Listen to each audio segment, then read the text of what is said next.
reconvening of Delaware County Commissioner Session, June 27th, 2022.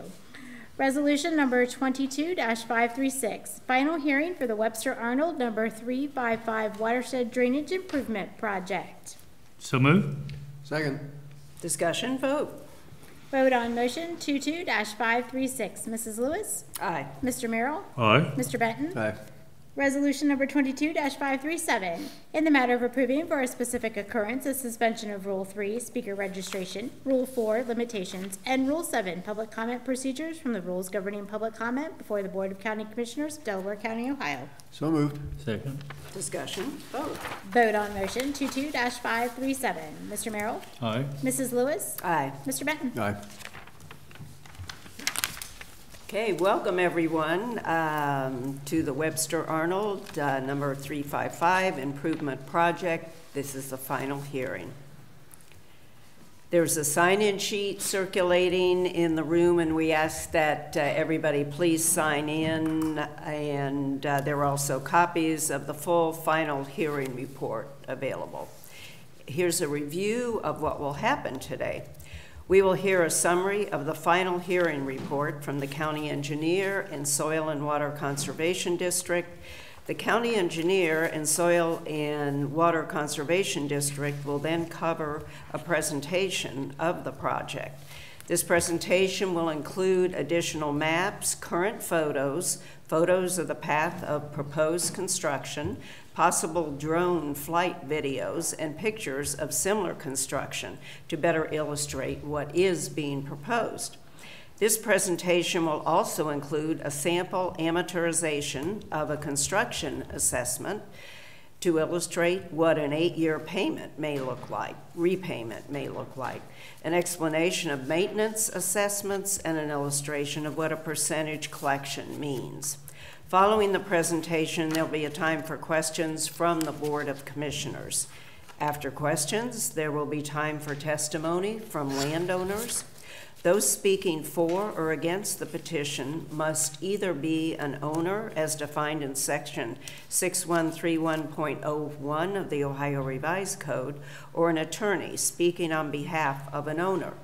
We will hear from all those in favor of the petition project, and then we will hear from all those opposed to the petition project. During testimony, or actually before testimony, you will be required actually, to take an oath.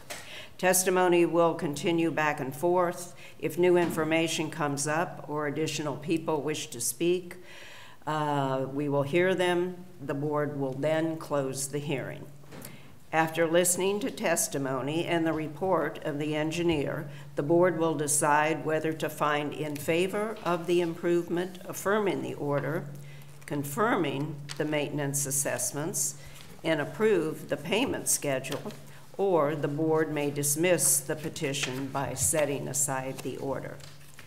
The board considers the following in their decision: whether the board finds that the proposed improvement is necessary, whether it will be conducive to the public welfare, whether the board also finds that it's reasonably certain that the cost of the proposed improvement will be less than the benefit. And at this time, I'd like to invite Brett to step forward and give the report.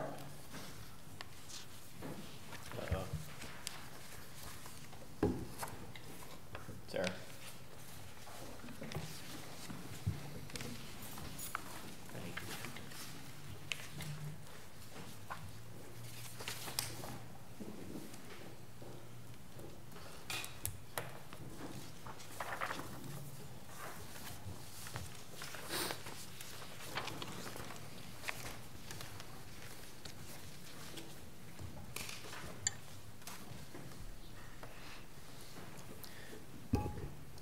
Good morning, Commissioners. Brett Bacon, Delaware Soil and Water Conservation District.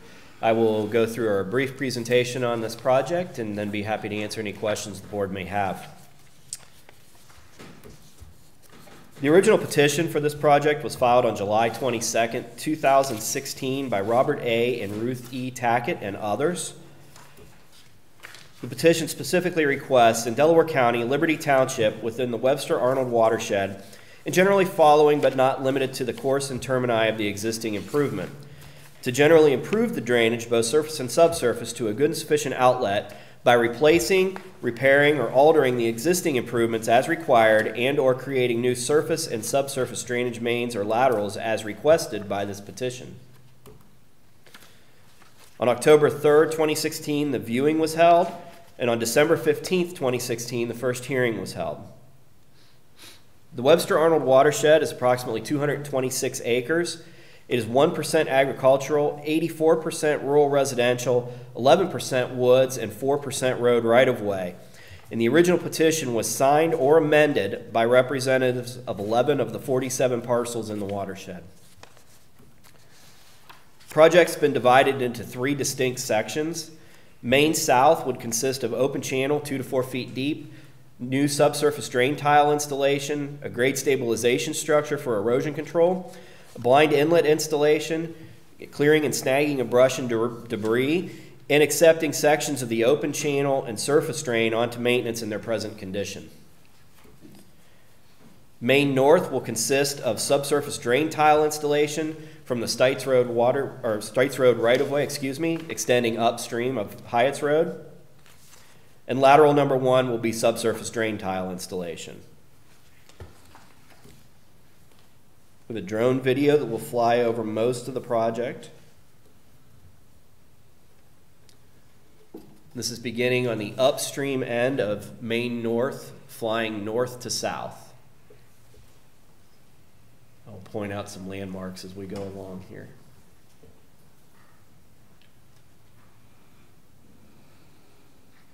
Again, the project in this reach would consist of subsurface drain tile installation. That's Stites Road to your right, Hyatt's at the top of the screen.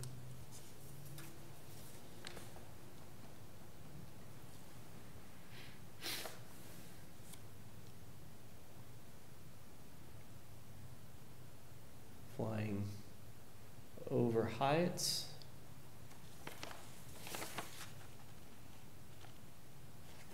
Now turning over Stites. This is now Main South.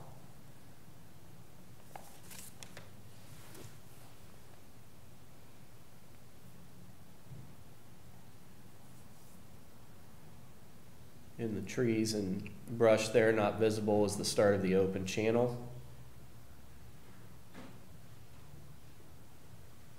And then the channel follows the tree line here.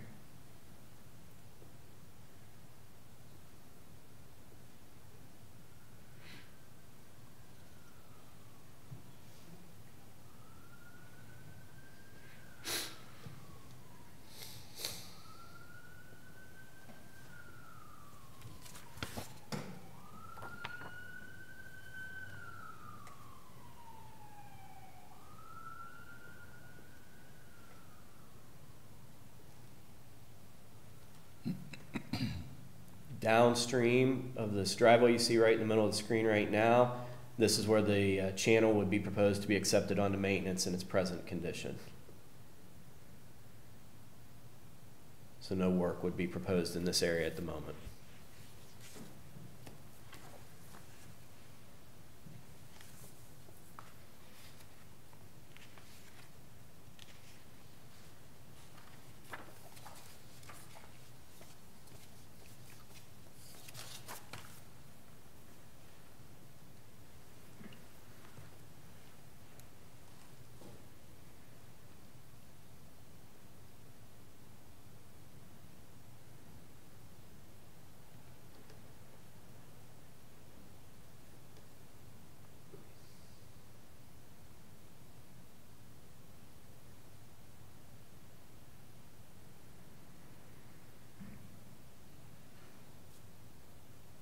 And this would terminate at the Scioto Reserve subdivision where the infrastructure is already on drainage maintenance.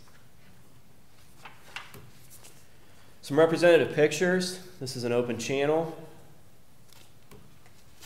Reseeding following tile installation.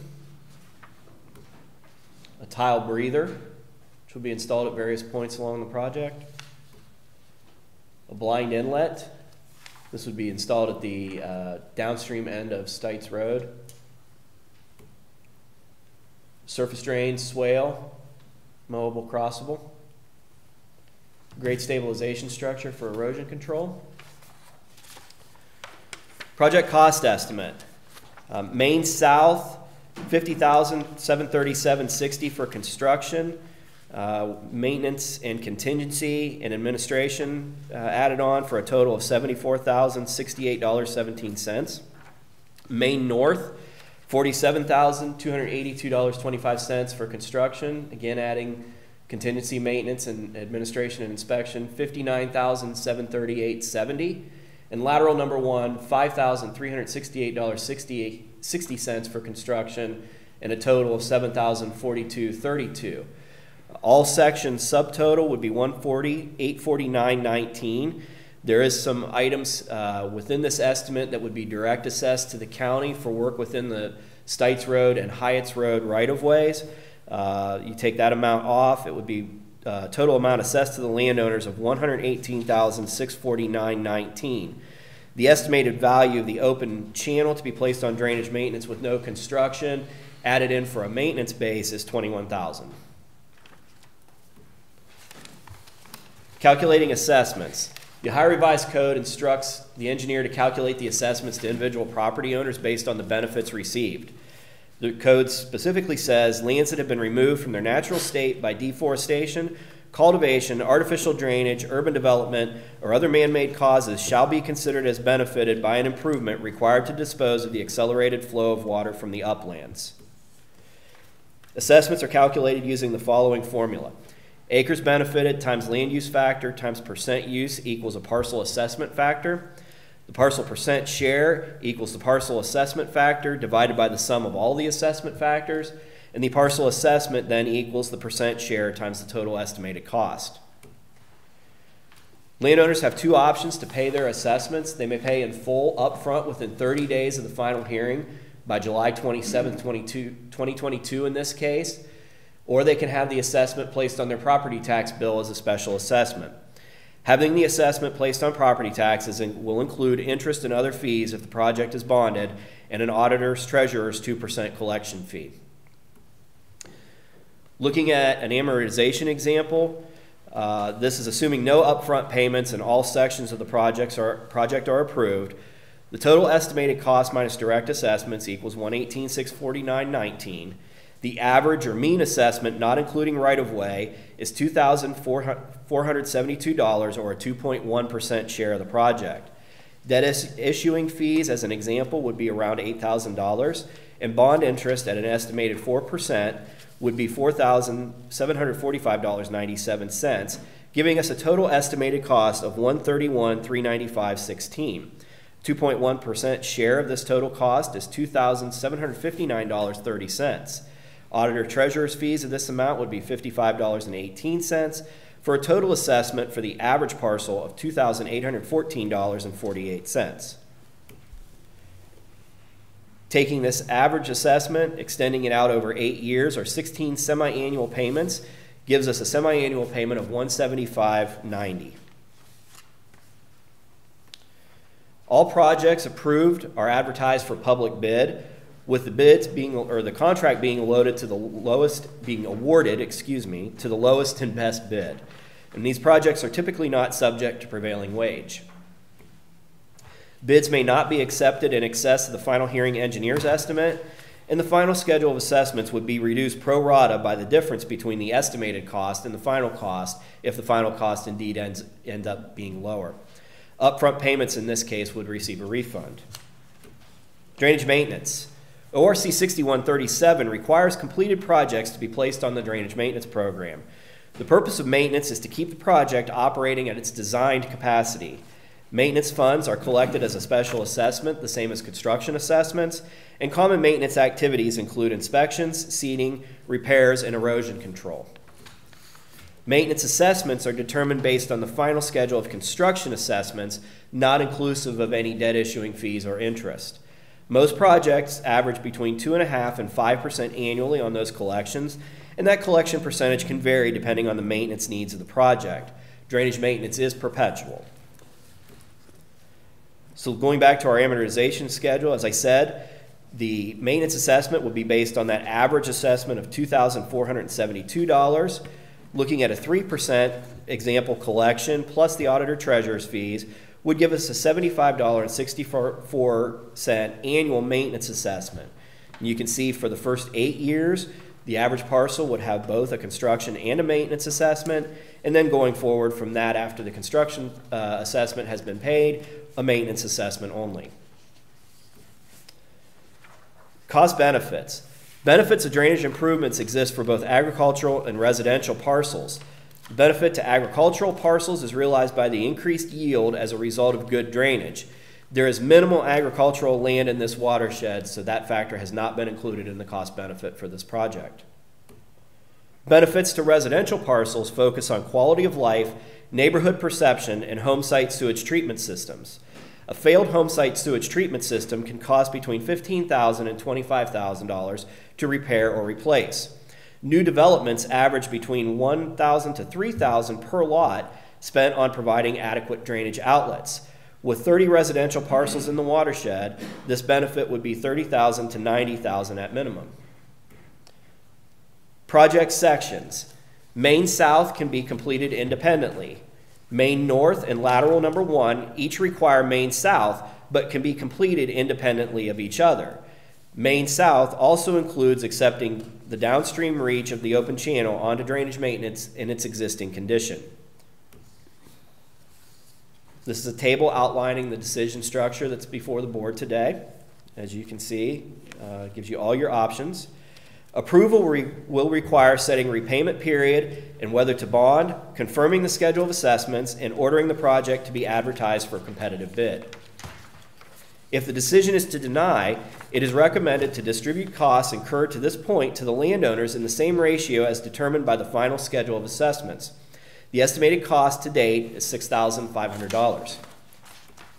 Engineer's recommendation.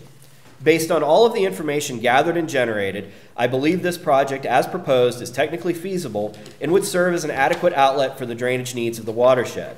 Furthermore, the parcel assessments for this project are within the range of assessments that can be expected for a project of this scope. The testimony brought to the Board of Commissioners by the landowners as to whether the benefits of this project exceed the cost should be given significant consideration in the decision to move forward with this project. Thank you, Brett. Questions for Brett? Yeah, I have a few questions, Brett. The first hearing was in December of 2016, as I understand. Why the long delay between that hearing and today, today's final? Anticipated this question. Two factors, really. Just about the time that our staff got started on survey and the beginnings of thinking about design for this project, the Stites Road improvement plans landed on my desk, and it became very evident in the initial review of those plans that some of the concerns and requests of the original petition would be addressed by the road project. There were certain drainage improvements that were made as part of the road project, and we just felt in the interest of designing the best least cost alternative for the landowners as part of the petition project, it was necessary to step back, let the dust settle from the road project, and then reassess the final conditions following completion of the road project and incorporate what we could into our project. And then obviously, you know, COVID, as with a lot of things, had put us behind a little bit, so that's why. Okay. What was, you know, since it is a long time that's elapsed and the work has maybe changed some, what was the original estimate in the first hearing? I do not have the first hearing report in front of me. Jen, do you have it? I may have it.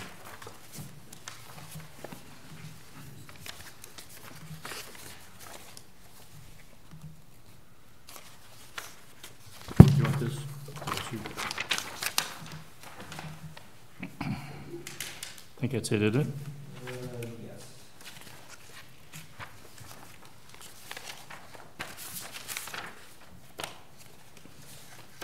a total estimate, looks like right around $85,000 as the first hearing estimate. For the total? Yeah. Total project. Does that compare to the 140 in this? Yes. This estimate? Yeah. Okay. We've seen a significant increase in construction costs over the Okay, last 2 that's what I years, was so saying. that's very much. The other thing that would not be inclusive in that first estimate is a contingency amount. We typically don't include the contingency amount as part of the first hearing estimate because that needed percentage is evaluated as part of the engineering of the project. Okay. You know, looking at the map, I know you said that 1%, I think is the number you used, is agricultural, or is agricultural, but it looks like a lot of those parcels are farmland. They were. They were when the photo was taken. They are not now. Okay. Yeah, that is all under development or planned development. So Okay. we did not consider those agricultural. Yeah, I know you're talking about the parcels on the north end of the 28, watershed. 29, Yeah, 38. those are all, like I said, either actively under development or imminent. Okay, okay. Now, having said that, those parcels are not, most of those parcels are not receiving an assessment. Not a construction assessment. Because of the design for those developments, the drainage for that development will go down into the pond that you see at the northwest corner of Hyatt's and Stites. See where I'm talking, on parcel number Right, right, 32? 32, right? Yeah, so the drainage is designed to go to that pond, and then that pond drains on the north side of Hyatt's down to a culvert under the road that goes down through a channel on parcel number 11. So they will drain into the portion that is proposed to be accepted on maintenance. They would have a maintenance assessment going forward, but they have no benefit or use of the proposed construction. Okay. Because, yeah, I think I counted 16 parcels that have no assessment. Yeah. None of the construction assessment. Yeah. Okay. And that's why. Okay. Okay, well, that kind of answers my last question. It seems like there's heavy assessments being allocated to the residential properties and none in most cases for what I thought were agricultural. Yeah. So they basically designed their own system. If we had a 2022 photo, that area would look much different today than it Okay. looks on this photo. Okay, all right, thanks, Brett. Yep. Commissioner Merrill, I have nothing at this time. any questions? So Brett, the total assessment is, could you give me the exact figure again? To the landowners? Just under the amortization, total estimated cost, it says 131. Yeah, that would be our example, inclusive of the debt issuing fees that would come as a result of bonding the project, and then the interest that would be added on as a result of that as well. Okay, yes, and now to the landowners then, well, the construction costs, that 118? Yes. Or 119? So the maintenance assessments would only be based on that 118 and change. Okay, okay. Your construction assessments that the board would have to recoup would be based on the 131 and change. Okay, okay. And we've got, yeah, some of that county and, Yes. okay, right-of-way stuff. Okay, that's all I have. And right now, we will then hear from those speaking for the petition. Oh, We I'm did sorry. have one exception filed, so we need to address that. Oh, sure, go ahead. Chris and Sharon Koloff, Kolooff, at 3975 Hyatt's Road, did file an exception, which the board has a copy of, and Engineer's Office and Soil and Water will address that. Our recommendation would be to not alter the schedule of assessments. The schedule of assessments has been calculated based on the benefit derived or the use thereof of the project. The Koloff's property still drains into the project, therefore the revised code would say or require us to assign them a portion of the cost. Okay. Which parcel number is that one, Brett? 6. Number 6? Okay, got it. I see it. Okay. Anything else? That cost was fairly I guess it's all relative, but around $100. Yeah. Yeah, 103.98. Okay. $30 of the assessment, so. All right, at this time, we will hear from anyone in favor of the project. If you could come forward and I will swear you in. And if you would just state your name and address and parcel number, Sure. if you know it. Good morning, Matt Rayner, Raynor, 3720 Hyatt's Road, parcel number 36 on the map. I think it's important maybe to just offer context. I'm Oh, sorry. okay, let me swear you in, sir. Okay, if you'll raise your right hand. Do you solemnly swear that the testimony you're about to give is the truth, the whole truth, and nothing but the truth, so help you God? I do. Okay, thank you. Please proceed. For context, my family and I purchased our home in the fourth quarter of 2021 with no material knowledge of the petition or any disclosure thereof. Since then, we've had what we would call considerable drainage issues on the property, which I've forwarded. Hopefully we can pop up here. Would you want me to go ahead and show the Yes, videos? please. Okay.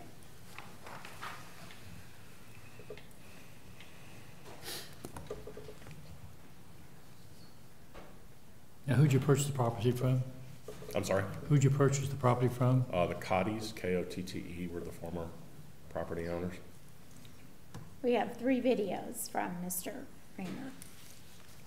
So this is, this video is looking south from an outbuilding on the property. I don't know if. I'll play that again. Yeah. So that's the front yard, well, that's behind the house, looking, the video starts looking almost directly west towards Stites and scrolls to the south across the original swale and field, which is part of my parcel as well, through a portion of my front yard. When did you take these films, Mr. Rayner? This was in February Okay. Of this year. 2022. Okay. The second time it had happened since moving into the property in November of 2021. Needless to say, with no knowledge, other than brief disclosure that there was occasional ponding in the front yard during spring, this was a bit of a surprise, and I think the next video will give you even more of an indication. This is moving from south to west to north.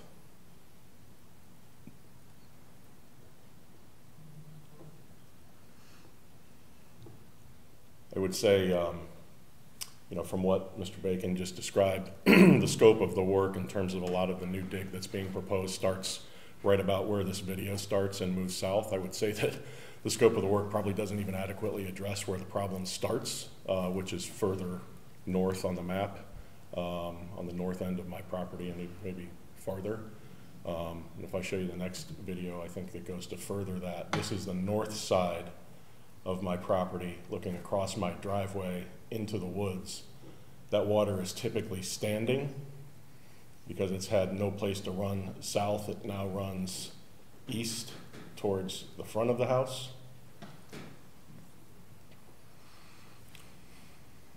About a foot deep at the end of the driveway during this one.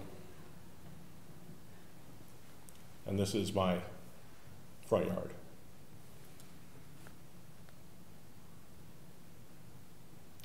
Approaching the septic areas on the front of the house. So needless to say, I'm in favor of the work. I would question whether even the scope of the work assessed in 2016 adequately addresses where the problem begins, which is really at the north end of my property, if not farther up.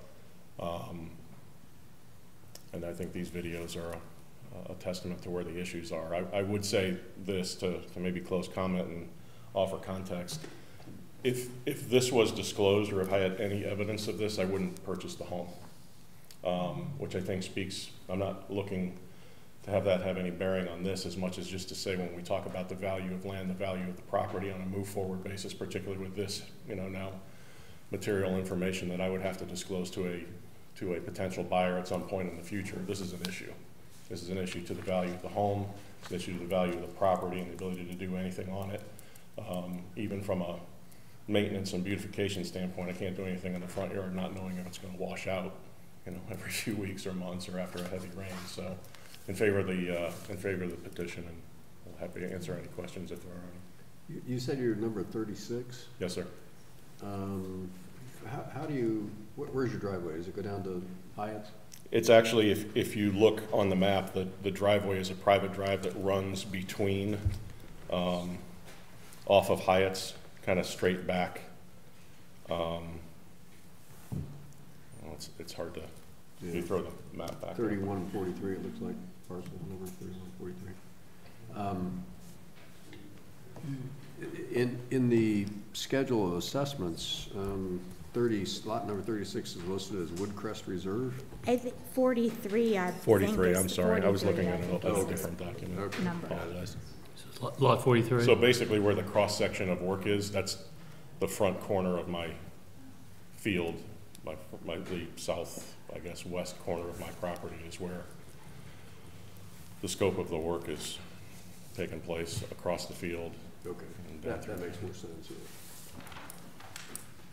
And the north end of that dotted line really doesn't even begin to address where the source of the issue seems to be. So I would say it's even more significant than what's under proposal here. How long does the water typically stand in your yard? Back in the woods, the water is standing.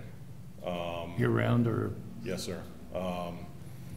Typically after a heavy rain, I'll go out and rake or try to create a bit of a channel down to where pipes are in certain parts of the yard or up by the driveway. Sometimes it's 24 hours, sometimes it's a few days, but typically back where the source of the water issues are, there's water on the ground in the woods all the time. Any other questions? Yeah, I got a question for Brett. How since this property is kind of in the middle of the watershed, how can the land to the north not contribute to the water issues here on number 43? I think in the state that the land is in pre-development, yes, that is the natural path of the drainage, but the development plans involve capturing all the drainage from that land north of the woods and directing it, like I said, through storm sewers down to that pond. So none of that water is contributing to the issues that he's discussing? Well, there may be a part, yeah. I mean, the construction's not completed. I'm not sure where they're at in terms of, the construction, the ultimate finished product. Our standard procedure is, when we have a piece of ground like this, and obviously that ground is going to be developed, that's not stopping at this point. When there's a development plan, when there's engineering plans on the table that have been approved by the county engineer's office, we use those in a factor in our design and for the calculation of the schedule of assessments. So I'm 100% confident that that's the final product is going to be redirecting that water. So put it in layman's terms, the lot or parcel number 36, for instance, after the development plans are implemented, none of the water flow will flow south into this ditch. It'll enter the ditch, but at a much further point downstream. Yeah, well, yes, but not yeah. through Mr. Rayner's property. Correct. Okay. Correct. Okay. Okay, I understand. Thank you. I'm trying to think how I want to phrase this, but currently that's not the case. And the reason I ask that question is, if it's currently not the case, then how can we determine how much the water really would go away once that development upstream is finished? So, you understand my question? Yeah, I understand your question. I'm just not sure I have a real good answer for it. I guess that's part of my issue too, which is while I'm in favor of the petition and the work that's drafted to be done, what I would be concerned about is that we go through the extent of the work, tearing up the yard, all the people that potentially are affected, and even though the net benefit is relatively positive, I don't know that it, to maybe your question, I'm not sure that it may adequately or fully address the issue. There's no guarantee regardless, I understand that, but when you see that much water standing and kind of taking two different directions, I would just hope that maybe after 5 or 6 years being dormant in the project anyways, that maybe one more look at it might make some sense. I think I can address that. That's okay. Yeah, the other part of the equation here is, you know, we always say that the landowners determine the upstream extent of a petition. We often kind of phrase that as the goal of the petition process is to build the interstate or the outlet. It's up to each individual landowner to build the on-ramp. So there may be parcel-specific improvements that may be undertaken or need to be undertaken by each parcel that has access to the outlet, in addition to the work of the petition project. I totally understand what Mr. Rayner's saying, but being the upstream parcel, yes, there may be an extension of the outlet that's necessary to make best use of that outlet, or you know, possibly running tile or doing improvements to different parts of the property. But the goal of the project is to create the access to that outlet. Okay. Any other questions?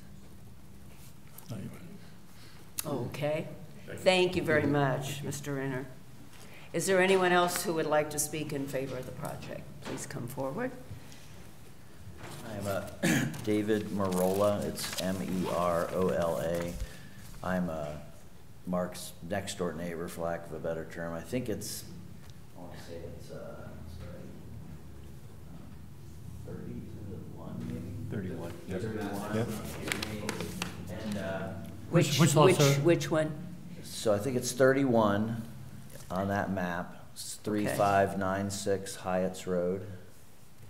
Okay, and if you'll raise your right hand, I will swear you in. Do you solemnly swear that the testimony you're about to give is the truth, the whole truth, and nothing but the truth, so help you God? I do. Thank you. Well, you may proceed. So I was in favor of this as well, just because I have quite a bit of flooding on my property. But I'm with Mark. I don't really see that this on-ramp that they're calling it or whatever is going to do what it's supposed to do, because the if you look at the lot that they excluded, it kind of see that little brown patch to the I guess east of my lot, where you see that little pond. You see that there? So that was like a puddle when I moved in, and now it's like a pond, because the water, Mr. Merrill, to your point, I think you've got this right, and I think also maybe Jeff said something, but the water's really, it's not springing forward from our properties. It's coming from all that land to the east, and I don't know if that's been pushed more that way because of the development that went in even further east towards Sawmill Parkway. But then Mark and I also are getting all that water from the land that's to the north. Now that'll all be great, I guess, 10 years from now, and if they develop all that land and it's all going to a sewer, that might be great. But like right now, I don't know that the dotted line that goes up along the existing swale and then it's just barely inching into my property, like my water doesn't run that way at all. My water runs much more to the southern edge of my property, in between that and the lot there that isn't part of this, it looks like, or it's not blue anyway. But the water comes like this, like the guy's driveway that's just abutting that big open field. You see that? Which now there's stuff in there. This is an older picture, but his driveway completely floods. All that water comes, west across my property, and it mostly drains on that southern edge of my property, in between me and the next guy that actually is fronting onto Hyatt's. So yeah, I'm sure at some great cost you could try to run a bunch of pipes from all these different parts where the water actually is and try to get it to that dotted line, but that would be exorbitant. I can't even imagine how much that would cost, because there's a lot of stuff in the way, and I think, to Mark's point, that would have to extend much further north, and probably like that dotted line that goes across that you see there, like that would almost need to be further north, in between like my property and the next parcel that you see there, the Woda's property. So I don't know, I guess I'm just concerned that it's, you know, I'm all in favor of the better drainage, because, you know, there's a lot of times you can't get in the yard to mow the yard, right? And it's all flat, so I get that, but, and we have had a lot of rain the last few years, but I just don't know that this is gonna fix it. And it's just kind of money spent to, and if eventually the problem's gonna go away because, well, all that stuff's gonna get developed, well then, yeah, I just don't know. I'm not the engineer, but that's my concern. I'm for it in general, but this is not gonna help me at all. And I think we have a relatively large assessment, you know, on our parcel for this project, and I just don't see the benefit as it's drawn out. That's my concern. So I'm trying to determine, you are for the project? Well, I was for, when they came with the petition, they're like, because obviously we have flooding, it's like, hey, would you like to fix the drainage? Yes, I'm in favor of fixing the drainage, you know? But then when they actually get down to it and the details come out, I'm like, well, this isn't really gonna fix my drainage at all. Like, I mean, and without some great expense of, you know, digging in a whole bunch of tiles or drainage tubes underneath the ground, and, you know, it would be, I can't imagine how much it would cost to try to tie into that little dotted line right there. And that's, the water doesn't want to go that way anyway. It's on the other side of the driveway. I mean, it's the natural flow of the water isn't going to that particular extension into my property. So it would be torn up for no good reason, really. And I mean, we've lived there for 12 years. The house has been there for 20 some years. I mean, there's never been an issue with the septic. So the benefit of, oh, your septic system won't fail, well, that's not been an issue, you know. So I don't see the benefit of it as it's drawn. Like the problem's coming from all that land that's to the north of us and the east of us. That's all that water's coming in, you know. And it's gotten worse and worse. Like I said, that little puddle is now a lake, almost. Well, no, that's exaggerating. It's like a little pond. But that whole field stays so wet that when you walk across it, it's like, because it's just saturated with water. And it didn't used to be that way when we first moved in, you know, 12 years ago. So there's definitely, I don't know if it's the development that isn't totally done yet that's pushing more water towards us, or if it's just, hey, that's just the way it is. And but to Mr. Merrill's point, most of the water's coming from north and east of us. Well, that wasn't my point. My point was, is it? I don't know if it is or isn't. That was my question. Well, I mean, you can see the pictures of his woods. I mean, that water's not just springing forth from his property. It's definitely coming from north and east, you know, because you can tell by the way the one guy's driveway there, that's just to the west of that parcel that they're developing. I mean, his driveway's in the rainy time, it'll just be completely flooded. I mean, he's driving through water, so it's obviously coming from those directions, right? Because eventually probably go into the river. But What is his parcel number? the guy with the flooded driveway, it's not even part of this. So it's the one that's just north of 37. Okay. See that really long driveway that goes all the way out to Heights? That's always flooded all the time. Okay. It's from the water coming from where this new development is going in. But that's in a different watershed, apparently. Yeah. It's not even supposedly part of it.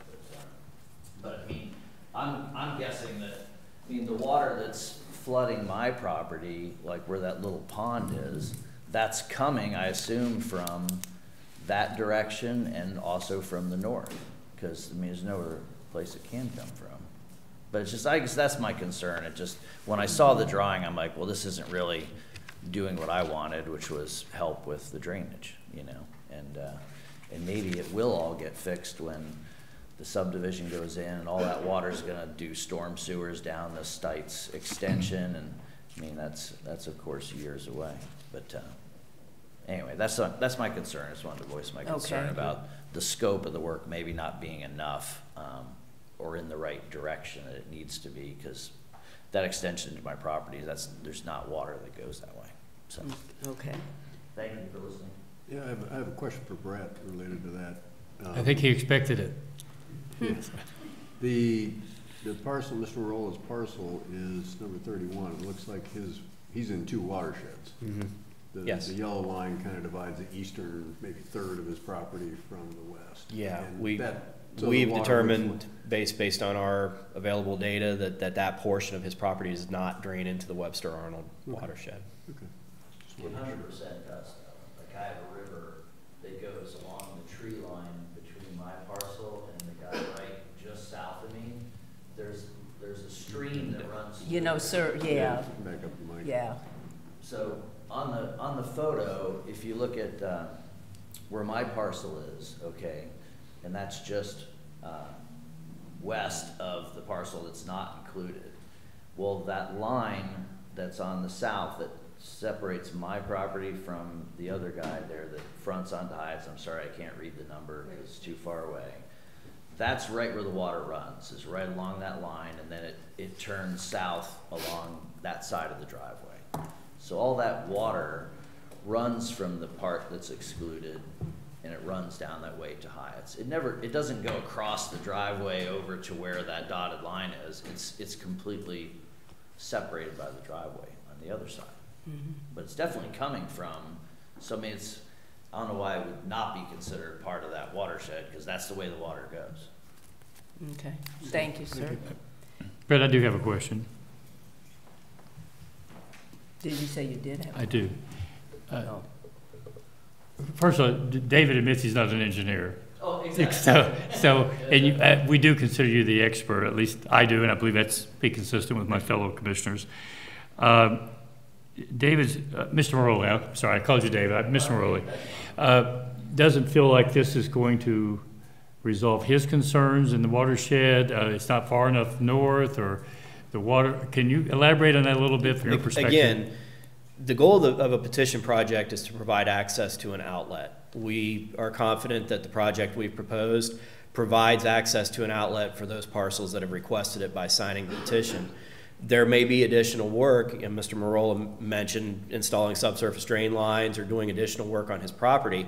That is work that could be proposed as part of a petition project, but there's only one parcel that would be benefited from that. So that parcel-specific improvement type of work is not work that is proposed as part of the overall project, because it's costs that would be borne by those individual landowners, and that is simply not the goal of a petition project proposed under ORC 6131. The goal is to provide access to the outlet. This project is very similar in nature to a couple other projects that we've done over the last, I'll say, 2 to 3, even 4 years, and we're confident in this design that it will create a good, adequate outlet for the parcels that have requested it. Again, those parcels may need to undertake work on their own properties to make best use or to make full use of that outlet. I understand that, and that may be other properties as well, not just this property. That's correct, yes. So it's your belief that this will provide the appropriate drainage that can be tied into and theoretically will solve the problem? That's correct. Okay. Yes, we do. Thank you. Okay. Is there anyone else who wishes to speak for the petition? You please come forward.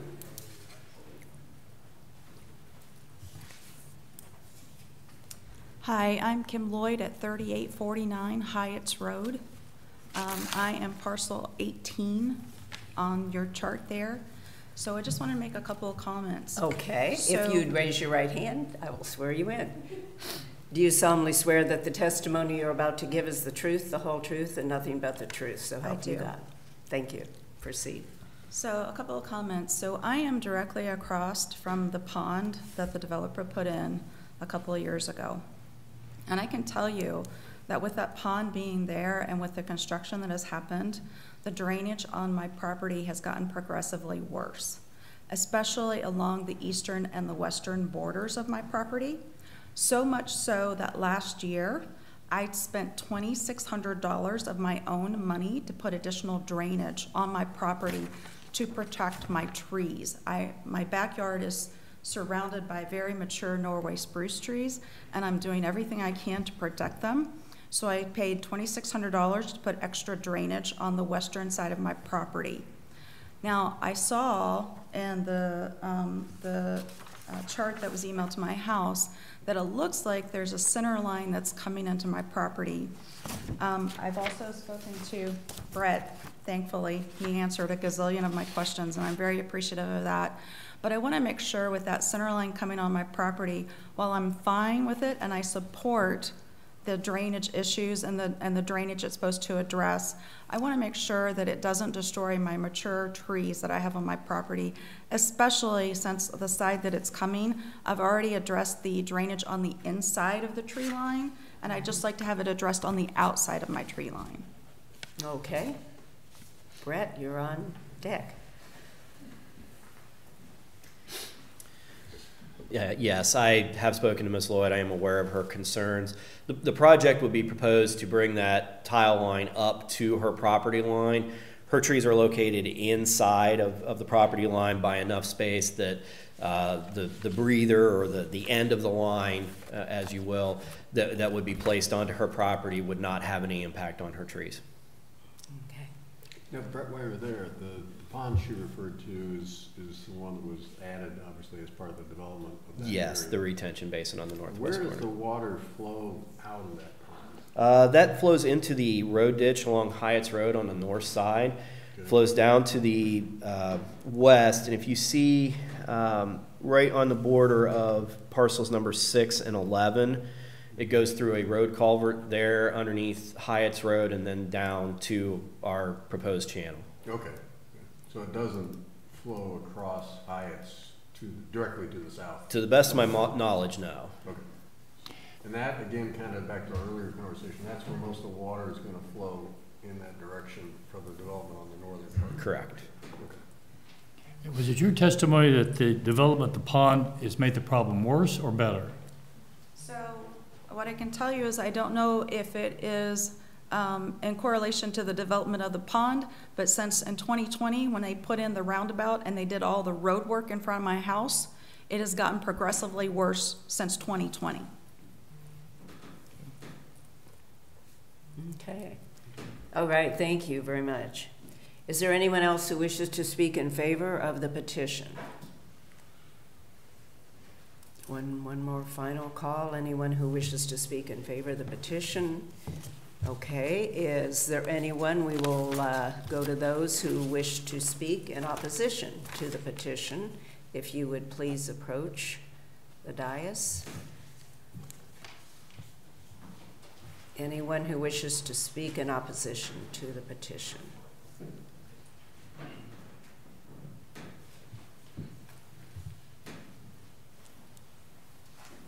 Hi. Hi. My name is Mike Jackson. I'm on parcel 11. Okay, address, please. 4025 Hyatt's Road. Okay, I will swear you in. If you'll raise your right hand, do you solemnly swear that the testimony you're about to give is the truth, the whole truth, and nothing but the truth, so help you God? I do. Okay, proceed, please. So we've had a lot of discussions about drainage. We've had a lot of discussions about drainage in the pond. Obviously, drainage has changed over the years since the developments have gone in. I've lived up there for 40 years, and I've seen a lot of changes on the watershed. When you put in houses, you've got roofs, you've got driveways, you've got streets, and all that drainage currently is going to the pond, which in theory is a great idea to have a retention pond. The problem is that retention pond is currently emptying on my property. And if I could give you, could I approach the bench? Sure. Here's a picture of my driveway and my property when we get a heavy rain. That is dated June of 2022. Now, this is the 4th time I've had this issue where I've got the drainage ditch meeting the ditch from the pond. So they meet down there, and then they go towards my driveway. I've talked to Brett about that probably, I don't remember, 6, 8 months ago. And he came out and they took a look at that situation. The drainage from this whole area and his proposals, yes, something needs to be done. But the bottom line is, when I'm looking at parcel 11, and I'm looking at more subdivisions going in, more drainage possibly from parcel 36, 40, 43, coming to the pond, that I am at the very end of the proposal for the drainage work. So it actually stops at my property. But that's my driveway, and I get severe flooding, and it goes on down to my neighbor's property. So what we're not addressing is, we're not addressing when the water gets to my property, we're stopping the project. We're not addressing what we're going to do with all that extra water as we send it downstream. So we've got a lot more water to deal with now than we ever had before. So my concerns are not so much the project and the scope of the work as the problem we're creating as it hits my property and goes on down. How long, that's a pretty severe flooding there. How long does that last? So it usually happens, it's happened 4 times in the last 2 years. Okay. And that usually will go down within, well, a day, then it's not over the top of the driveway.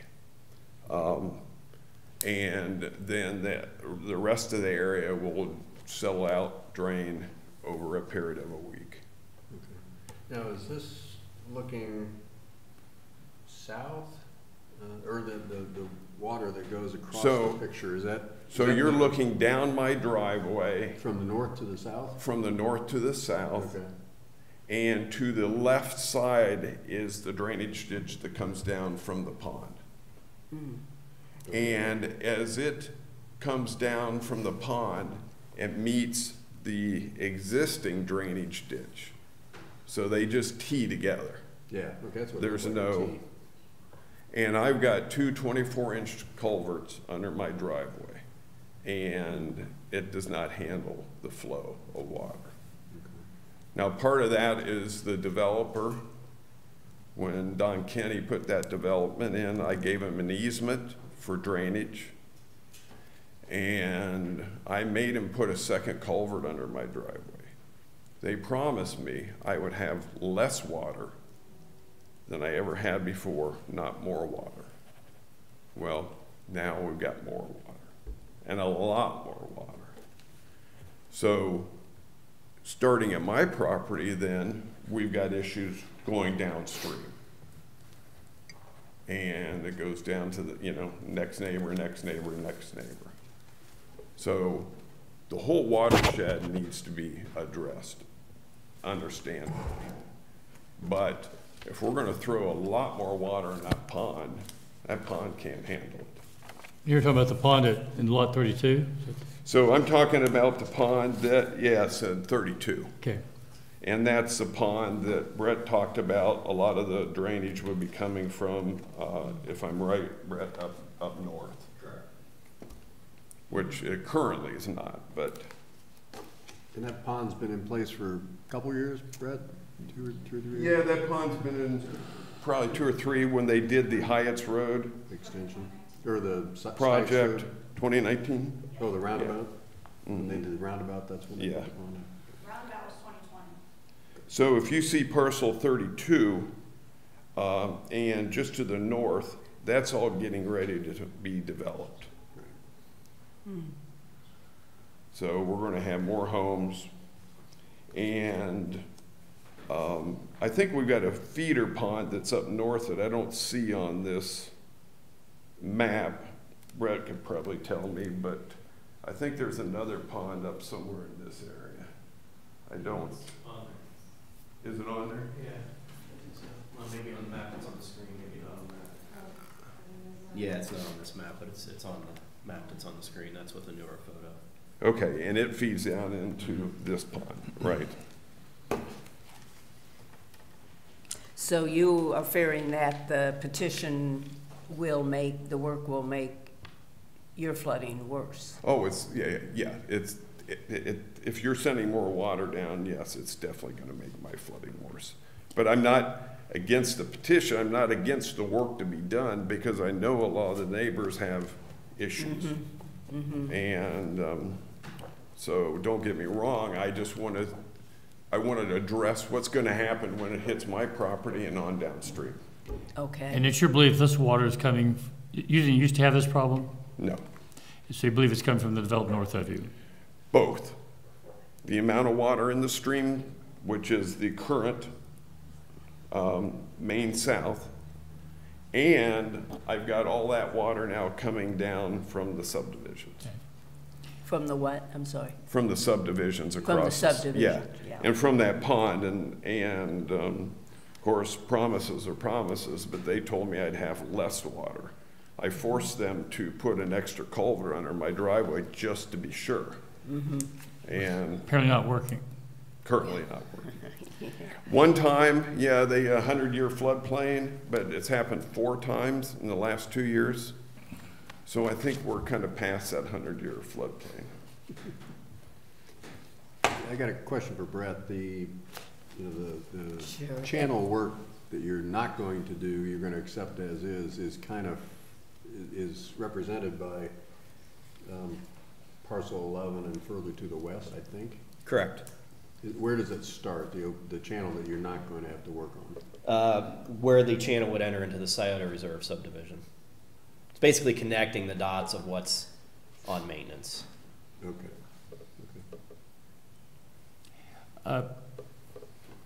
This is hard to get my arms around.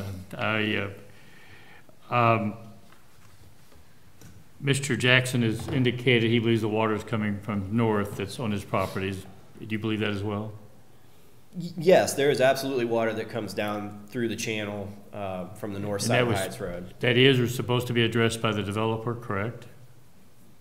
Well, the pond that has received a lot of talk here, that pond's designed to county engineer standards.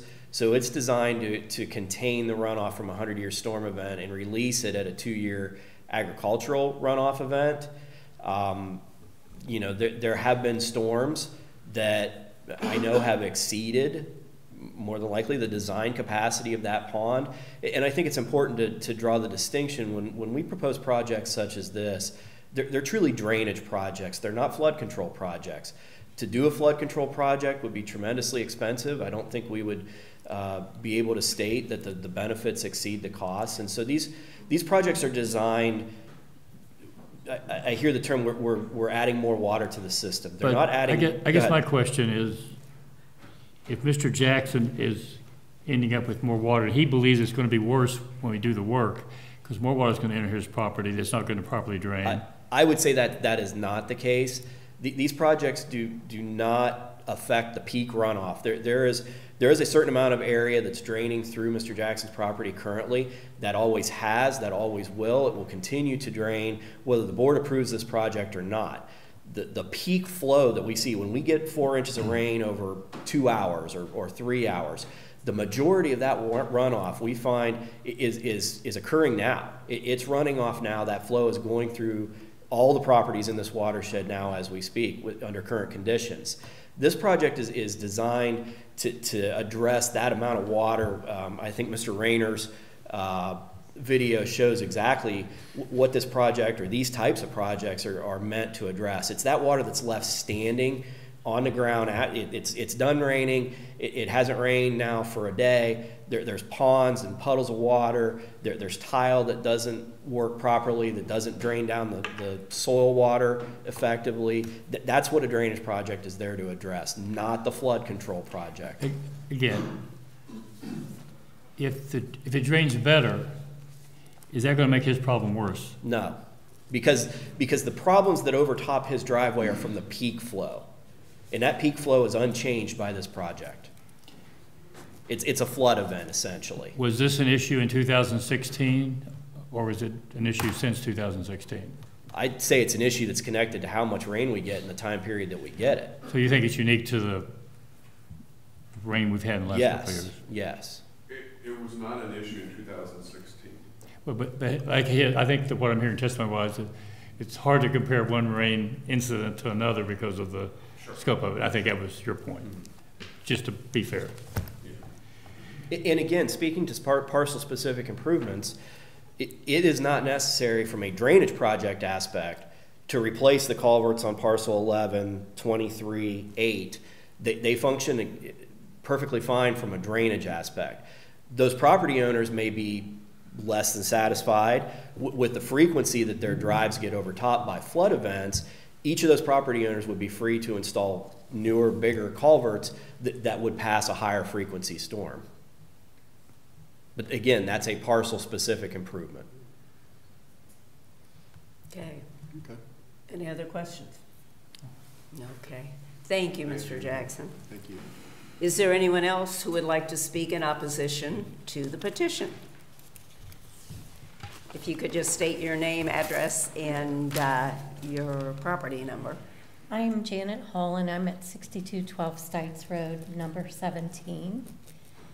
And I wanted to say the development. Sorry. I will swear you in. Do you solemnly swear that the testimony you're about to give is the truth, the whole truth, and nothing but the truth, so help you God? Yes.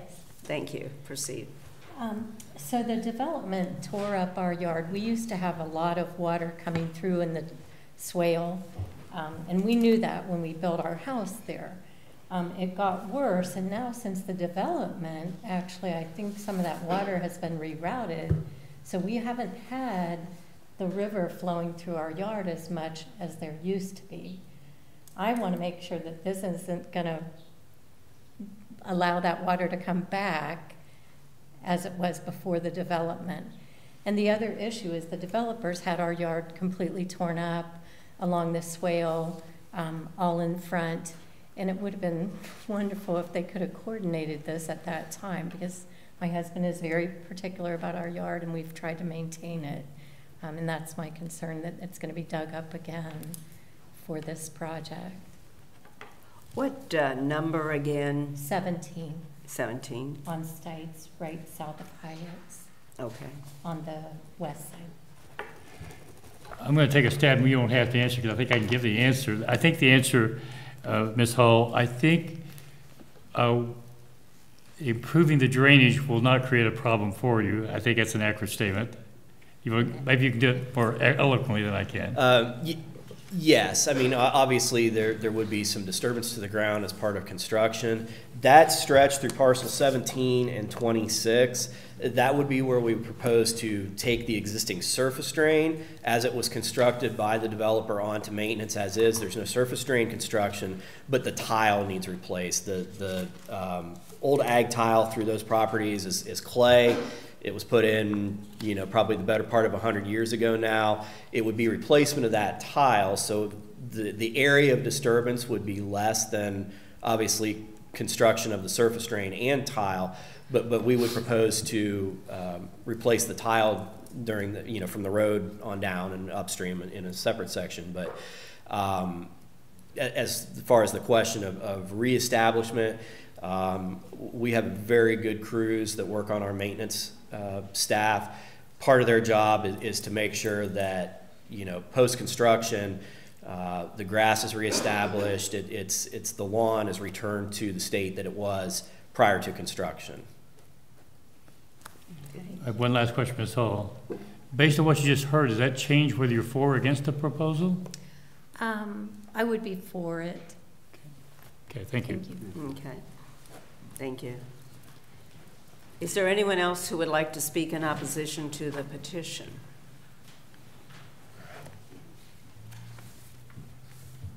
Morning. Ryan Miles, MILES. I'm at 4117 Hyatt's Road. And that is number 23. I can't hear you. Pardon? Number 23. Number 20? 23. 23. Yeah, parcel Okay. 23. Would you I guess you need to be closer. raise your right hand, please, and I will swear you in. Do you solemnly swear that the testimony you're about to give is the truth, the whole truth, and nothing but the truth, so help you God? I do, yes. Thank you. Proceed. Yeah, so I'm going to follow a little bit of what Mr. Jackson originally said. So I'm at parcel 23, and what I experience is similar to what Mr. Jackson does in areas of, high rain. There is ponding in between, the far west side of his parcel, parcel 11, backs up into basically the east side of my driveway at parcel 23, and then is passed on through and floods the front of my parcel as well as my neighbor at 8. And so I am for an improvement. I am questioning whether or not that the improvement that is being completed or being proposed addresses the issue, may address issues further up north, but I do feel that there will be additional waters coming through my drainage, which I'm not benefiting from and just taking on an additional burden. And so I have pictures. I did not email them. I could share them on my phone or videos if you'd like to see the amount of water trying to get through a culvert and or flooding in the front of my property that I can share, but I don't have them printed out. So. Okay, Brett, would you like to speak to that? Will this, I think what you're asking I mean, is, I think it's probably going to be the same answer as what Mr. Jackson. Oh, all right, It is yeah. that I can put in additional culverts, and during a peak flood event. The concern in my question is, he's saying that there will be, the same amount of water or less. I assume I see more water coming through this drainage into my that then impacts my drainage, and makes my problem worse. Okay. Do you want to just speak to, will there be more water coming through his number 23? I mean, he's right. It's the same answer as to Mr. Jackson's concerns. Is there going to be flooding that occurs along this channel? Yes, absolutely. There will come a storm that exceeds what we have designed. We have a saying in our office that Mother Nature bats last. Again, it's not a flood control project. Okay. The question would be I understand there's differences in rain, differences in rain events. However, I've lived there for going on 12 years now, and until the development started, this was not an issue. So we have multiple years of significant rains where there's been a lot of thoroughbred of water coming through there, but is never to the degree of post-development north of Highest Road, putting in of the pond on. So are you having flooding now? Yes, that I have flooding now that did not occur in the first 10 years of my ownership. And so at some point, something was approved and changed that sent more water that way. And it's the occurrence is greater than, I guess the occurrence is, there has to be a correlation, or I see a correlation between the development and other approvals that were done, and this one feeding into that as well. So I'm going to ask a question. I'm not being sarcastic, but I just don't know how else to ask it. So you're comfortable with the level of flooding you're currently having on your property, or just don't want any more? Is that what you're saying? I'm not comfortable with it. Okay, well, okay. Yeah. Because it was not, we had it before. Before it was fine, and then, which is why there was no opposition to the 2016 when this was brought up, given that it was a number of years ago. There was no issues with drainage at that time. We are where we are, so. Yeah, okay. Now we are where we are. And so the question is whether or not what is being proposed is sufficient to address the problem, which I think is the question that I'm hearing from the people in opposition as well as the people on the for side, is what's being done sufficient to address the actual issue, or are we spending money to spend money and put a Band-Aid on an issue? Okay. Brett, I do have a question. I'm sorry. Generally, these proposals are to get the water flowing through the system quicker to create a more efficient system. Is that an accurate statement? It's to get water from point A to point B. So it's hard for me, this commissioner, to understand taking those steps, why a particular property owner down at the bottom end of the floodplain would be affected negatively by that. If our goal is to get the water through the system, why are they possibly being affected more negatively than they were before, based on the testimony? I would say they are not. Okay. I think when you look at the rainfall, we're focusing on that first 80% of the runoff. You know, that's what I'm hearing complaints about, that flood event. You know, it starts to rain, water immediately starts running off. There's a certain volume that runs off. That water's running off now.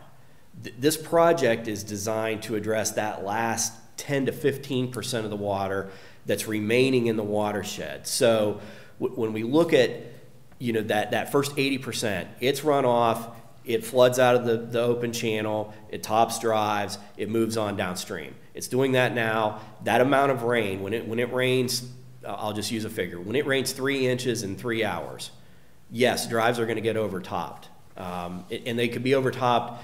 You know, most drive culverts aren't even designed to meet a storm. They're put in for whatever feels right. Okay. When a drive culvert is designed, it's typically designed for a 5 or a 10-year storm event. That is not to say that a rain that tops that drive will only occur once every 5 or 10 years. It just means it has a certain percentage of occurring every single year, and it may occur. We may get a 10-year storm 4 times in 1 year, and I would say that we probably are in a period where we are getting more frequent storm events, more high-intensity storm events. The project is, I'll go back to the last 10 to 15% of the water that's left in the watershed. That's water that's left standing after that flood event has gone. It's done. It's returned. The flow has returned to the channel. We're left with those pockets of standing water. When you do the math, even when you're talking, you know, say we have 3 acres that's standing water 6 inches deep.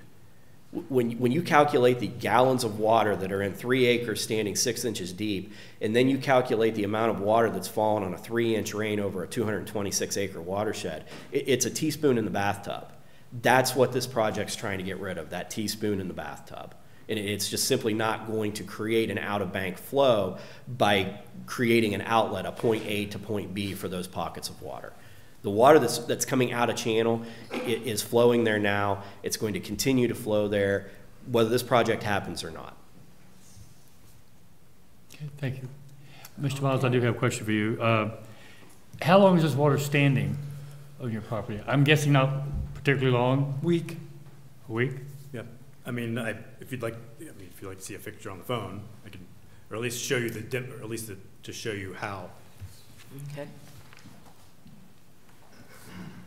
So this is between Mr. Jackson's property and mine. So this is the video. This water will be standing for, okay, you know, a good week before it dries out. That's it right now. Trying to get through it. But whether we do the project or not, you still got that problem. Okay. And my view is that that will get worse, right? Let's say your concern is. My concern, not an engineer, but I assume that those same calculations that the engineers department did for the development of that pond, development of the runoff that's going down Hyatt's, entering Mr. Jackson's property, and then entering my project, I assume those same calculations were completed when that proposal was approved by the commissioners. And so I guess it's just a lack of trust in that amount, given that I think that the amount of water coming through has increased substantially since that approval. And so I guess it's my distrust that it will not get worse, because it has, from what I've already been experiencing, and you know, it's there. I see more water. That's my concern. So I thank you. Okay, thank you. Is there anyone else who wishes to speak in opposition to the petition? Hello, I'm William Langdon. I'm on lot 1, parcel 1, on the corner of Stites and Heights Road. Okay. Do you solemnly swear that the testimony you're about to give is the truth, the whole truth, and nothing but the truth, so help you God? Yes. Okay, proceed, please. In 2016, I never did sign the petition, but I was for the project because I've been in the house for, I don't know, 35, 38 years, so I've seen before any of these people's houses were even built. They put that roundabout in and diverted all the water north of Hyatt's Road and diverted it to that pond and then down through Jackson's property. That water, before it went through Jackson's property, went through our property. Me, Tackett's, Hall's, I don't know some of the other names, which would be east of, Hyatt's, Stites Road. Now that they've done this roundabout thing, I have no more problems. I mean, of course, when you get the big giant rains, the water rolls over. You're not going to stop that. I completely understand that. Don't really want everything tore up. It's not going to benefit me or the Tackett's or the Halls because the problem's fixed. Basically, the problem's been dumped on Jackson's, between Jackson's property. Question is the watershed, not your property. That's how we're looking at it, okay? Okay, my property is fixed already from the roundabout. Is that what you're? But our concern is the entire watershed and okay, making sure that we do take care of that. I can only speak for my property Okay. as well as the rest of these people. They can only speak for what happens to them, But I just wanted to bring it up that I was against it. And Okay. I said my problem's already fixed. All righty. Thank Thank you. you, sir. Is there anyone else who wishes to speak against the petition? Good morning, my name is Ray Belfrage. I'm at 3879 Hyatt's Road, property 5. All right. Would you raise your right hand, please? Do you solemnly swear that the testimony you're about to give is the truth, the whole truth, and nothing but the truth? So I do. help you God. I do. Thank you. Thank you. Proceed. So again, we are on property 5, which you can see here. We have a 5-acre plot. Half of it's woods, half of it's grass, but you can see the dotted line basically bifurcating corner to corner through our property. At this point, I am for improved drainage. I understand significant needs on both ends, on the top end with Mr. Rayner, as well as Jackson and Miles as well, on where all that water is going. I think this needs to include both of those sections as well. A few weeks ago, we did have Dan out to come check out the property and just walk me through what this would look like, what the impacts were going to be. They mentioned that from the south side of our property, they were going to basically take the stream that bifurcates our house and like 10 to 12 feet, they're going to basically use equipment, clear cut, or as best they can, take down trees and brush to then widen that stream to improve the drainage. I understand that. I'm a mechanical engineer, not a civil engineer, but I understand the flow that has to happen there. Our property does get wet. It's not nearly to the extent everybody else around us. So I think the flow is okay. There's also the lateral one coming from north to south that will flow kind of in between our properties and some of the other neighbors as well. My main concern, while I'm for improved drainage, I think this will help, but I don't think it's to the greatest extent it should be, is the loss of, I guess, all the 750 or 800 linear feet that the stream goes through our property right there, and then that 10 to 12 feet that they're going to take to basically get equipment in there to dredge and to clear that out is going to dramatically change my property and the function of it.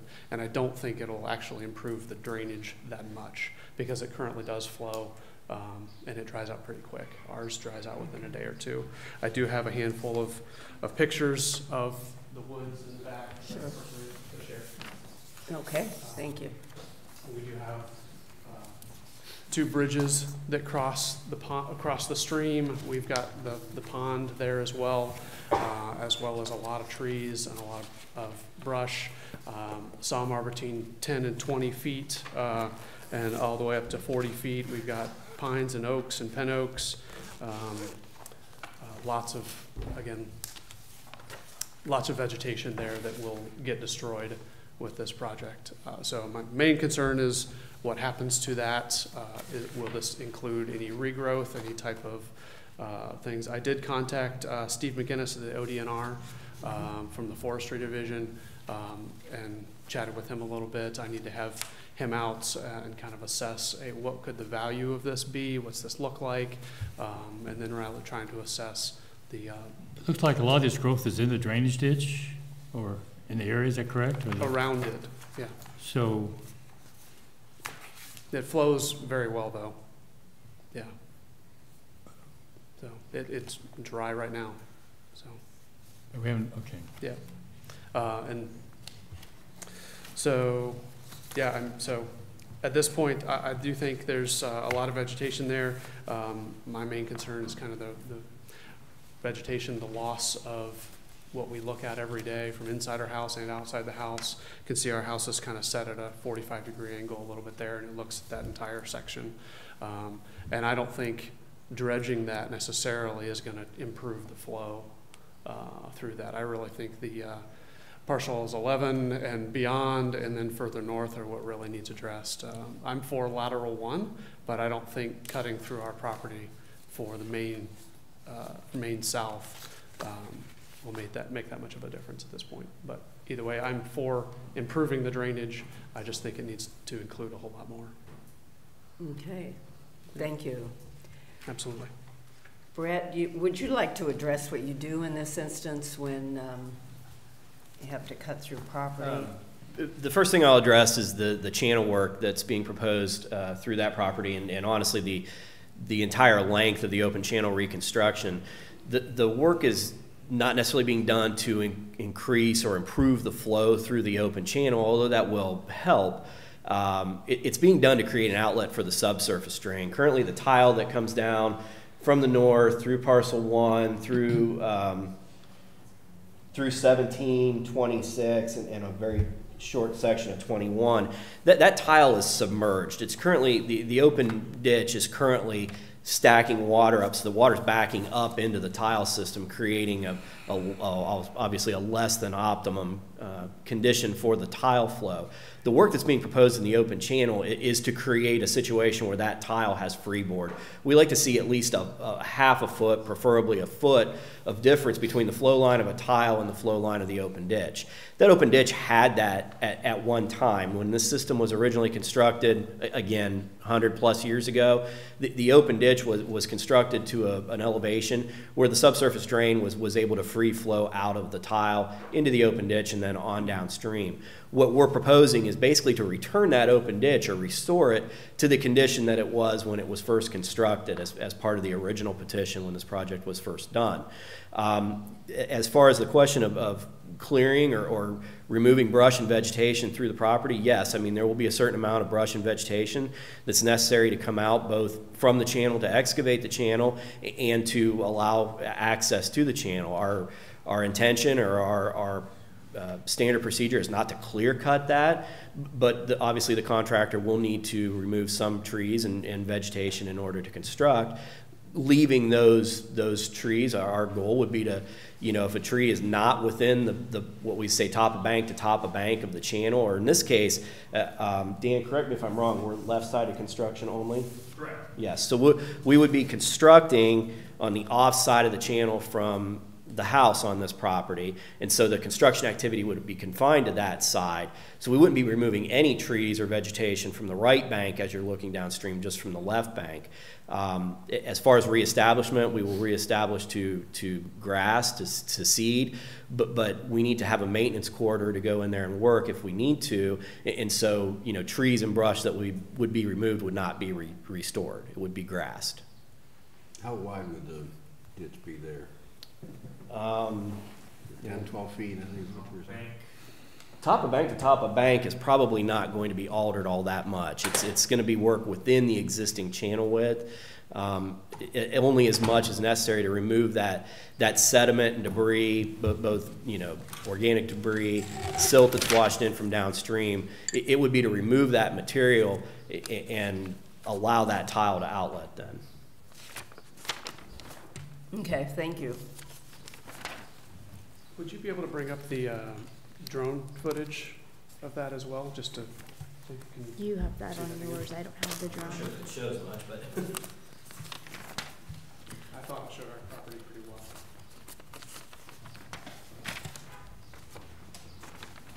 Yeah, and I understand there's going to be some cutting of vegetation and such to improve the drainage. I get that. But again, this is what we look at every day.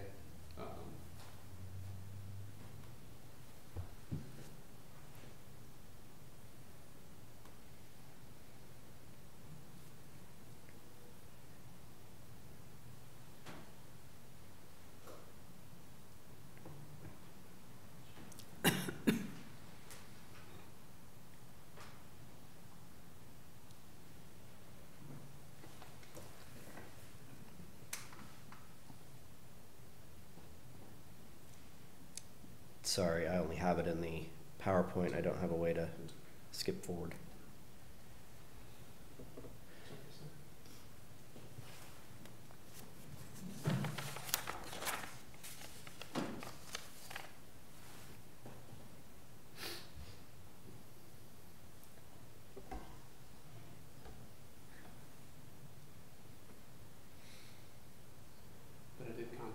Steve at ODNR to see what, if he can come out and give me an assessment or at least some guidance on what that impact is going to be.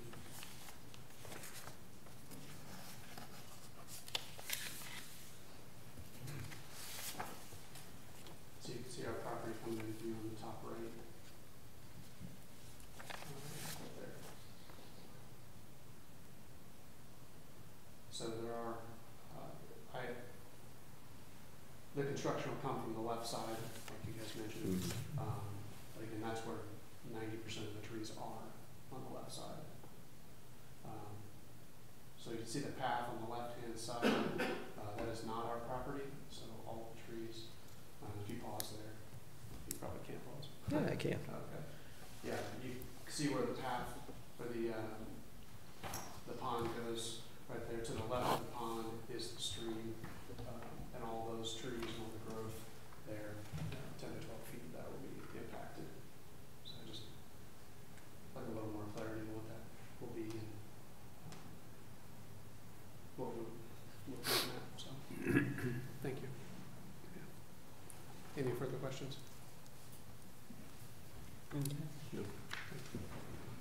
Okay, thank you.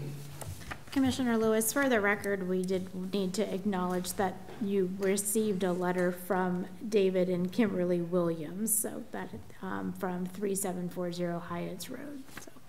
Okay, thank you. Is there anyone else who wishes to speak in opposition to the petition?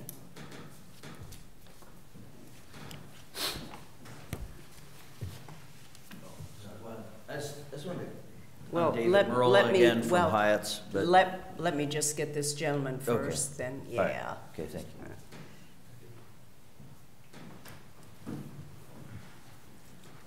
I am Matt Snyder. My wife and I, Megan Snyder, we live at parcel number 21. 21, okay. Sorry. There we go. 3855 Hyatt's Road. Okay. Do you solemnly swear that the testimony you're about to give is the truth, the whole truth, and nothing but the truth, so help you God? Yes, I do. Thank you. Proceed. Thank you. We have been at this house since 2007, and I do want to testify that the water standing near lateral 1, where it will, I think, flow from Kim's yard through our shared drive to Ray's property, that has been a spot that I don't mow after what I consider a normal rain. I know that some discussion on excessive rainstorms, but this is every rain that lateral 1 as well as the back of our property where Main South will improve.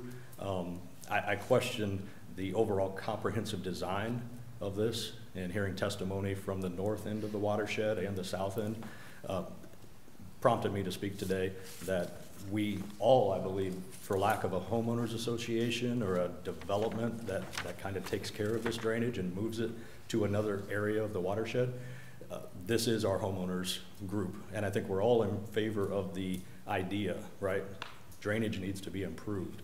The design and the specs come from the County Board of Engineers, and we've met together at many zoning board meetings. We're all Farm Residents 1.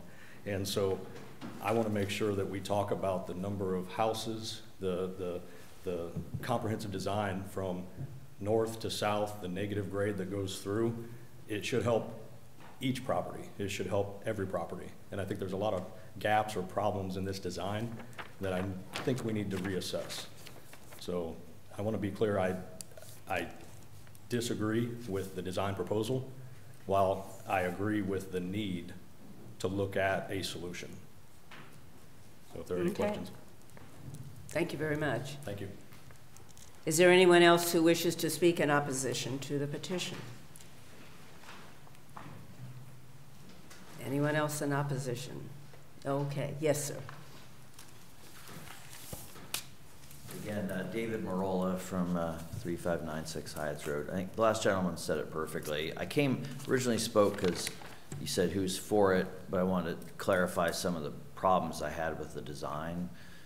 And so just as he said, I am for the better drainage idea. I just don't know that what is proposed is going to help that. Okay, so I just have a problem with all due respect to Brett, because Brett's a super nice guy. He talked to me on the phone for a long time. It's just, and I get the on-ramp idea, but I think the on-ramp is pretty far away from the place where the problems are. And it's more an issue of the water that's coming off of the north and from the east.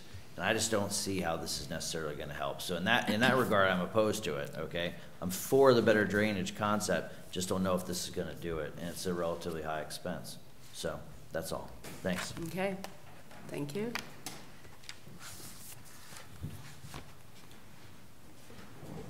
I think it's important that I address the scope of the project. And for petition projects proposed under ORC 6131, they're completely responsive to the request of the petition. We can only design a project that meets the request of the petition. There may be other areas of concern in this watershed that, maybe they existed at the time the petition was originally filed, or they have become concerns since then. Again, those areas were not requested to be improved as part of the original petition request for this project. In a situation like that, I think there's two options to the board and the landowners. You can either approve this request and construct the project as we've designed it, and then the landowners, if they have additional concerns, are certainly within their rights to file an additional petition to address those additional concerns. Or the board could deny this project and the landowners could present a new petition with a larger scope. But the project as proposed addresses the scope as was requested by the initial petition request. Would it be prudent to not approve it? I can't answer that question for you, Commissioner right. Lewis. Right. I mean, we I feel very confident that between the Soil and Water District and the County Engineer's Office, we have proposed a project to you and to the landowners that meets the request that we were given. Within the scope that we were originally asked to address. And I'm not going to ask you to answer this question. The question is that we have to deal with. One of your thoughts was a bigger project might be more appropriate? I think that goes to whether the benefits of this proposed project exceed the costs, and that's not a question that we can answer. That's a question the landowners have to answer for you, and then as part of your 3 tests that you have to answer. I will fully acknowledge there may be additional, I think we've heard, there's additional areas of concerns in this watershed, but those were not concerns that we were asked to solve as part of our project. Let me ask this question. If there's a lot of work's been done, it's been a long, drawn-out project going back to 2016. A lot of the work that's been done, if there was an enlargement of the scope of the project, a lot of that work wouldn't be redundant. It's already in place. Correct. Okay. Yes. So we would theoretically get to it won't take 8, 6, 7 years. Right. Okay. I think the work, from the concerns that I've heard expressed today, all the work that we have proposed as part of this project would be a component of some larger in scope project. This project is necessary to create an outlet for the watershed. There may be other concerns that would utilize this outlet, whether it was constructed, if this project were to be approved and that outlet's constructed now, or in the future, if some larger scope or additional scope is requested, it would utilize this same infrastructure. And one last comment, I'm done. An outlet has to kind of go where Mother Nature sends it. Correct. And I think we should keep that in mind as well. Yes. That is reality. Yeah, and we are bound by ORC 6131 directs us under almost every single circumstance to use the existing flow paths, to not break watershed. Essentially, to be able to break watershed as part of a petition project, we have to be presented with no other option to meet the request of the petition. And so, to the best of my knowledge, the entire time that I've been working at the Soil and Water District, all of our projects have utilized the existing flow path, not broken watershed. Water flows today where it flowed 50 years ago, 100 years ago. So you're saying then that if this project is approved, but there are still problems, then the landowners are free to file another petition to address those problems? That would be the avenue. They would essentially have 2 avenues that they would be able to utilize, either work together as neighbors okay. to mutually install drainage or to do work, or to utilize the ORC 6131 petition process. Okay, thank you. I'm going to ask the clerk to close the hearing, please. Wait. Somebody else who wants to speak? Mine is not a guest. Ruth Tackett, and I am Parcel 25. Are you speaking for the petition? Yes, I am the petitioner. I started this whole thing 20 years ago. Okay. Do I need to? Yes. Do you solemnly swear that I better get this back. Do you solemnly swear that the testimony you're about to give is the truth, the whole truth, and nothing but the truth? So help you God. Proceed. Actually, this has been more than 6 years. I started this in 2001. Okay?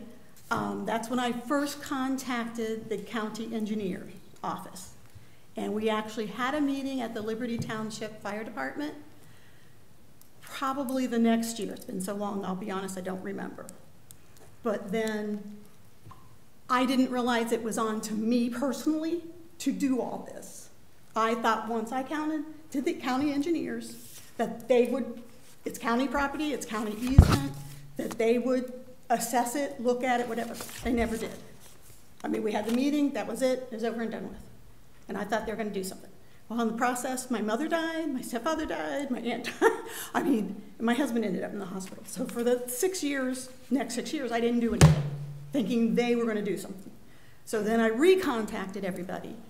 I got the petition started. I went door to door to everybody, or, got the petition signed, got it in, did the bond, everything. My parcel, I have a drainage literally diagonally across my property. Technically, if whoever built my house, it never should have been built. It's illegally built, basically. It is more than 15, it's less than 15 feet. The drainage goes under my driveway and within 15 feet of my house, which is technically illegal. But they did do the construction with the road and whatever. But as Billy said, it did not help my property. It did help a little bit of the flow because not as much water, but they left me with an incredible ditch. I can't even, my husband's handicapped. He can't even get to the barn. Trying to mow it is a pain. I mean, they left me with a 6-foot ditch, open. Mine is supposed to be covered. Mine is underground. I have holes in my yard big enough to put a VW bus in, or VW bug in. I mean, that's how big a holes, because the drainage tile, the original drainage tiles, have collapsed so much in my property. And that's what I'm trying to address here.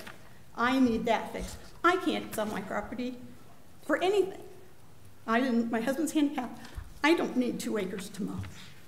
I need to be able to sell my property, and I'd like to be able to sell it 10 years ago. So I have been dealing with this a lot. And so that's just, I want it to go through. If it doesn't go through anywhere but my yard and the next couple yards behind me, so it goes, my underneath goes up, and then all the brush starts. There is nowhere for that water to go because it runs right into all those trees. That is just brush, which it should be an open ditch. And that's what I'm saying. I really want it to go through. Okay. And I don't want to, you know, everybody else's water's coming down on my property. I don't want to have to pay for their water to get my yard fixed. Thank you. Okay, thank you, ma'am. Go ahead. Resolution number 22-538, in the matter of closing the public hearing to address the Webster Arnold number 355 watershed drainage improvement project. So moved. Second. Discussion. Vote. Vote on motion 22-538. Mr. Benton? Aye. Mr. Merrill? Aye. Mrs. Lewis? Aye. Before we, if we just have some open dialogue here, and maybe before we go any further, it's my view, based on what I've heard, I believe, and I can be persuaded, that the scope of this project needs to be enlarged. And our responsibility is to improve the watershed and or the flow of the water in the watershed. And it's unfortunate it's going back to 2016, but I'd rather get a good solution that benefits all the owners. And I would tend to suggest that we deny it and then ask for, or strongly encourage the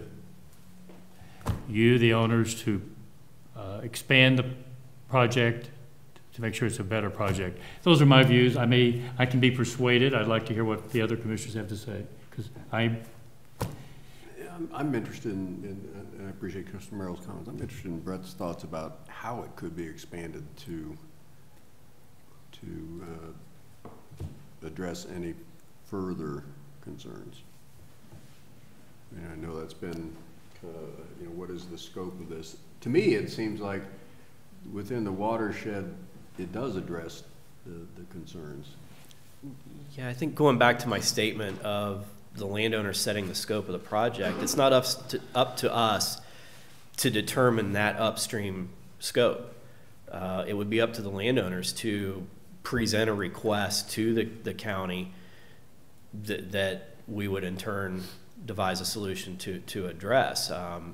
We can only, excuse me, Commissioner Benton, we can only determine the downstream extent of a project. And we do that based on the engineering specifications, what it's going to take to meet that request that's given to us in the petition. Those additional concerns that would be upstream, it would be incumbent upon the landowners to craft a petition that would allow us, or maybe more appropriately, request of us to address. Does that make sense? Yeah, I think so, but I guess where I'm stuck is kind of the northern 40–45% of the watershed isn't really flowing water into this watershed through the channel we're talking about. It goes out to the west. And so the main south, main north, and lateral one seem to me to comprehensively address the southern 60%, let's say, of the watershed. I think in this is just my opinion, my evaluation of the testimony that I've heard, I think we're hearing a lot of things that would be parcel-specific improvements that individual landowners would need to undertake to make that best use of the outlet. Again, I could be way off on that. That's just my interpretation of what I've heard today. I would go ahead and approve all, because I think it's important that we get some, at least some immediate relief. The water that we saw on the properties, several properties, was very damaging. And I think then people in the neighborhood are going to have to decide if it doesn't fix things, the water flows sufficiently, if there's still problems with water and people can't sell their homes, then I think they're going to have to get together, whether they would do it with their individual lots, each person trying to do that, or whether they would actually file another petition.